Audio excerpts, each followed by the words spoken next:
सत नमो आदेश। जय गुरु गोरखनाथ, जय माँ काली। आप सभी को मेरा प्रणाम। आशा करता हूँ आप सभी अच्छे होंगे। गुरु गोरखनाथ और माँ काली का आशीर्वाद आप सभी पर हमेशा बना रहे। आपके घर में सुख, शांति और प्रेम स्थापित हो। आज मैं आपको आपकी कुलदेवी या कुलदेवता के बारे में बताऊंगा। अगर आप मेरे चैनल पर पहली बार आए हैं तो कृपया चैनल को सब्सक्राइब कीजिए और वीडियो को पूरा और ध्यान से सुने ताकि कोई भी महत्वपूर्ण जानकारी आपसे छूट न जाए। जब आपकी कुलदेवी या कुलदेवता आपसे प्रसन्न होते हैं तो आपको वो कुछ संकेत देते हैं। कुछ संकेत वो आपको अप्रत्यक्ष रूप से देते हैं, जिन्हें अगर आप समझ जाते हो तो आप अपनी पूजा, अपनी साधना में आगे बढ़ते चले जाते हैं। और कई संकेत ऐसे होते हैं जिन्हें वो प्रत्यक्ष रूप से देते हैं, लेकिन जो वो प्रत्यक्ष संकेत होते हैं वो बहुत ही कम लोगों को मिलते हैं। पर प्रत्यक्ष रूप में जब आपको संकेत मिलते हैं तो इसका मतलब ये होता है कि आपकी कुलदेवी या कुलदेवता का पूर्ण रूप से आपके घर में वास हो चुका है। और जब आपकी कुलदेवी या कुलदेवता का वास आपके घर में हो जाता है तो आपके जीवन में ऐसी ऐसी घटनाएं घटती हैं कि आप सोच भी नहीं सकते। आपका घर बिल्कुल स्वर्ग के जैसा बन जाता है। आपको लगेगा कि आपने तो कभी ऐसा सोचा ही नहीं था कि ऐसा भी हो जाएगा। तो आज मैं आपको इन्हीं लक्षणों के बारे में बताने जा रहा हूँ, उन्हीं संकेतों के बारे में बताने जा रहा हूँ, जिनसे आप समझ सकते हैं कि आपके घर में आपकी कुलदेवी का वास है या नहीं। बहुत से ऐसे घर हैं जिनमें सिर्फ कुलदेवी होती हैं और बहुत से ऐसे घर भी हैं जिनमें कुलदेवी और कुलदेवता दोनों होते हैं। तो इसमें कोई आश्चर्य की बात नहीं है। आपके घर में कुलदेवी भी हो सकती है या कुलदेवता भी हो सकते हैं या कुलदेवी कुलदेवता दोनों भी हो सकते हैं। कुलदेवी और कुलदेवता आपको कौन कौन से संकेत देते हैं जिनसे आप जान सकते हैं कि वह आपसे प्रसन्न है। हमारी कुलदेवी और कुलदेवता हमारे घर के प्रथम देवता होते हैं। इनकी पूजा किए बिना हमारे घर में कोई भी कार्य नहीं होता।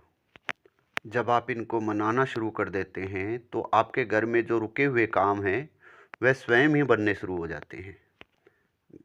घर में जो दिक्कतें हैं वो अपने आप ख़त्म होनी शुरू हो जाती हैं।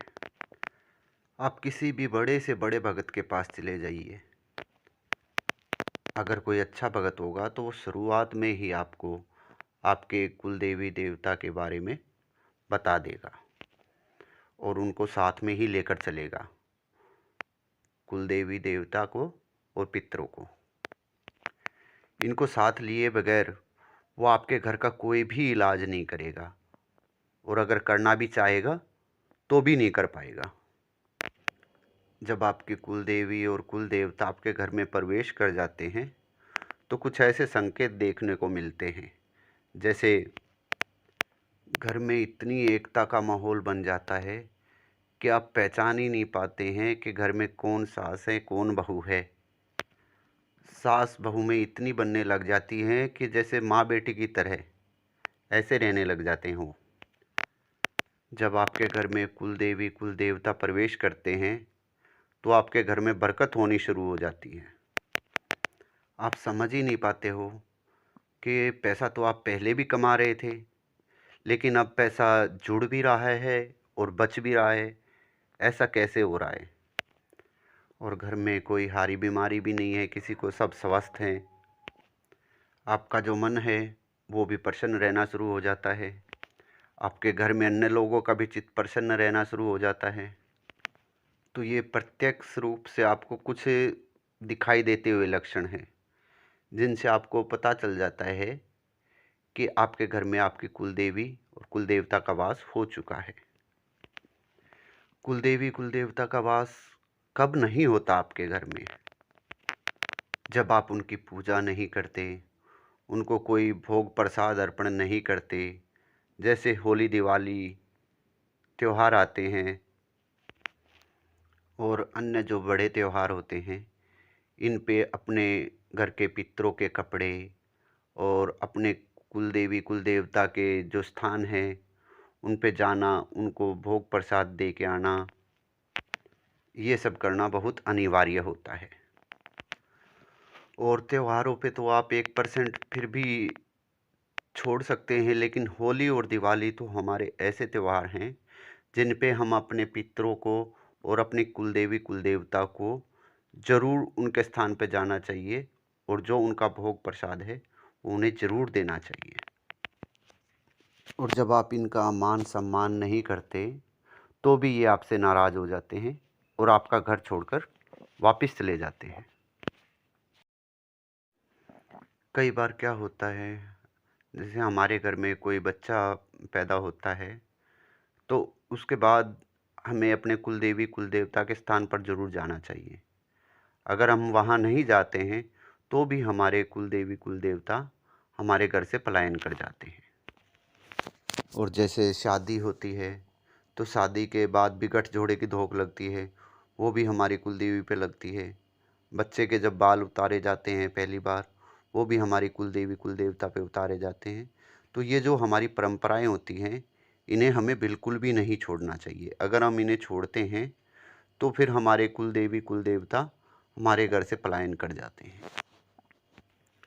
तो अब मैं आपको बताऊंगा वो प्रत्यक्ष संकेत जिससे आपको ये पता चलेगा कि आपकी कुलदेवी और कुलदेवता का आवास आपके घर पर है। तो पहला संकेत यह है, जब आपके कुलदेवी और कुलदेवता आपके घर में विराजमान हो जाते हैं, तो जब आप घर में आते हैं तो एक अजीब सी सुगंध, एक खुशबू आपको महसूस होने लगती है।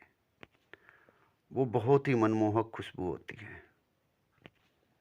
वो जो खुशबू होती है वो आपके घर में एक सकारात्मक माहौल पैदा करती है। आपके घर का वातावरण जो है वो अच्छा करती है, और आप एक सही दिशा पकड़ पाते हैं, एक सही रास्ते पर चल पाते हैं, और आप सभी के लिए अच्छा सोचते हैं, और आप अच्छे कार्य करने के लिए ही आगे बढ़ते हैं। आप जो भी कार्य करने जाएंगे उसमें आप बिल्कुल सही निर्णय लेते हैं, और आप जो काम करेंगे उसमें आपको फ़ायदा होगा ही होगा। और कोई बाहरी व्यक्ति आपके घर में प्रवेश करता है तो उसको भी घर में एक सकारात्मक माहौल मिलता है।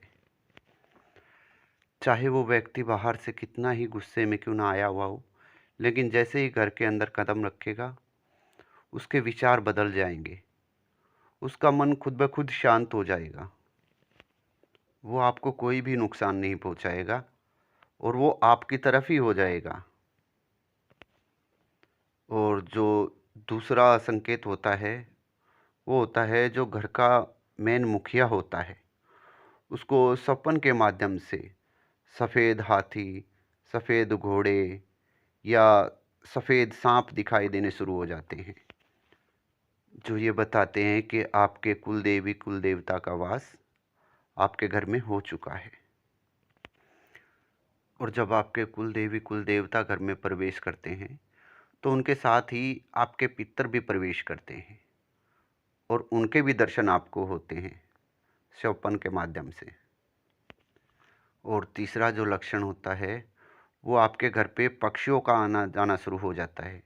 पक्षियों का चहचहाना, ये संकेत बताते हैं कि आपके घर में आपकी कुलदेवी और कुलदेवता का वास हो चुका है। क्योंकि पक्षियों में, पशुओं में भी उन्हीं का अंश होता है, वो किसी ना किसी रूप में भोजन ग्रहण करता है।